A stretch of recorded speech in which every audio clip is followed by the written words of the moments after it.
சீமான் வந்து சமீபத்துல பேசியிருந்தாரு. விஜய் வந்து தளபதி தளபதினு ரசிகர்லாம் கத்துறது தலைவலி தலைவலின்னு கேக்குது.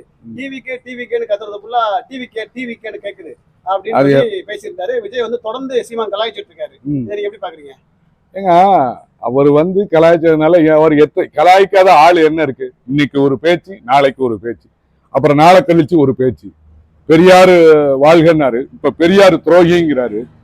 இப்படித்தாங்க அவருடைய பேச்சு. அவர்களுடைய பேச்செல்லாம் எடுபடாதுங்க. பச்சவந்தி கிடையாது. அவர் என்ன பேசுறாருன்னே தெரியாம பேசிக்கிட்டு இருக்காருங்க. போதையா பேசுறாருன்னா நான் சொன்னேன். அவர் என்ன பேசுறாருன்னே தெரியாம அவருக்கே தெரியாம பேசிக்கிட்டு இருக்காரு. இதெல்லாம் நீங்க சொல்லிக்கிட்டு இருக்கீங்க, நாங்க சொல்லல. ஆமாங்க, ஒவ்வொரு நாளைக்கும் ஒவ்வொரு அறிக்கை விடுறாரா? அப்ப அது என்ன அறிக்கை சொல்லுங்க? ஒவ்வொரு நாளைக்கும் ஒவ்வொரு அறிக்கை விட்டுக்கிட்டு இருக்காரு. ஏதாவது ஒரு ஸ்டெடியா இருக்கிறாரா? அந்த தமிழங்க ஒரு வார்த்தையை தவிர மீதி எந்த அரசியல் அவர் என்ன ஸ்டெடியா இருக்காரு? ஸ்டெடியா இருக்கிறதுக்கு ஒரு உதாரணம் சொல்லுங்க. ஸ்டெடியா இருக்கிறதுக்கு ஒரு உதாரணம் சொல்லுங்க. எங்க கூட யாரா கூட்டணிக்கு வரலாம் அப்படின்னு கூப்பிடுறாரு. சீமான் யார்கிட்ட போய் சேர்ந்திருக்காரா இல்ல யாரா கூப்பிட்டுருக்காரா? எங்க ஒரு கவுன்சிலர் ஜெயிச்சிருக்காங்களா? ஒரு கவுன்சிலர் ஜெயிச்சிருக்காங்களா?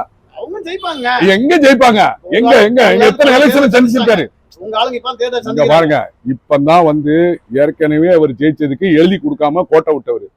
அதுக்கப்புறம் சின்ன மாறி போச்சு. இப்பதான் அங்கீகாரமே கொடுத்திருக்கு, தேர்தல் அங்கீகாரமே. அதைத்தான் நான் ஏற்கனவே சொல்லியிருக்கேன்.